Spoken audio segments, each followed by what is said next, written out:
হবে, এগুলো হতে পারে, কিন্তু আগুনে পুড়িয়ে মারা এটা হাদিসেও জায়েজ নেই। আপনি পিঁপড়াকে আগুনে পুড়িয়ে মারবেন, এটা নিষেধ করা হয়েছে। কোন প্রাণীকে আগুনে পুড়িয়ে মারবেন, এটা নিষেধ করা হয়েছে। আর মানুষকে আগুনে পুড়িয়ে মারা হবে, কি নৃশংস এই হত্যাকাণ্ড, কি ভয়ানক সিদ্ধান্ত।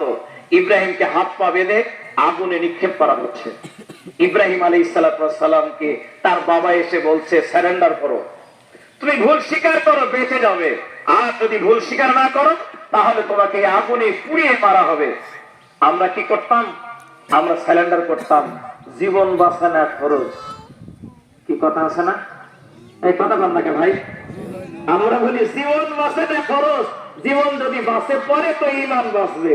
আমার ভাইয়া, জীবন বাঁচানো ফরজ না, ঈমান বাঁচানো ফরজ। আমাদের পিতার কাছ থেকে আমরা একটি শিক্ষা নিই। ইব্রাহিম আলাইহিস সালাম বাবার দিকে মার দিকে তাকায় বলছেন, বাবা মা, আপনারা আমাকে বাঁচানোর জন্য এসেছেন, কিন্তু শুনে নেন, ইব্রাহিম যা বলেছেন তা কোরআনে কোট করা হয়েছে। প্রায় ৬০০০ বছর পর বিশ্বনবী মুহাম্মদুর রাসূলুল্লাহ সাল্লাল্লাহু আলাইহি সাল্লামের মাধ্যমে আমাদের কাছে এই মেসেজ দেওয়া হয়েছে। ইব্রাহিম যা বলেছিলেন তা হচ্ছে এইরকম। ইব্রাহিম বাপ মায়ের দিকে তাকায় বলছেন, হাসবুনাল্লাহ, বলুন হাসবুনাল্লাহ, হাসবুনাল্লাহু ওয়া নি'মাল ওয়াকিল, নি'মাল মাওলা ওয়া নি'মান নাসির। সাইয়েদনা ইব্রাহিম বলছেন, এই নমরুদের আগুন থেকে বাঁচানোর জন্য আপনারা পারলেন না, কি প্রস্তাব দেন? মনে রাখবেন, এই আগুন থেকে বাঁচানোর জন্য আমার আল্লাহই যথেষ্ট।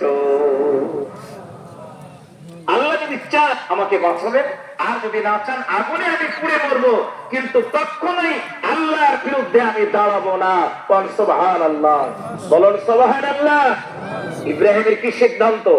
আগুনে যদি আমাকে ফেলে মেরে দেওয়া হয়, আগুনে যদি পোড়ানো হয়, আমি মেরে নিব, কিন্তু আল্লাহর বিরুদ্ধে আমি দাঁড়াতে পারি। মুসলমান, আমরা ইব্রাহিম আলাইহিস সালামের উত্তরসূরি। বিশ্বনবী বলেছেন, আমি ইব্রাহিমের বংশের লোক। আল্লাহ নবী সরাসরি ইব্রাহিম বংশের ৩২ নম্বর পুরুষ। বিশ্বনবীর বাবা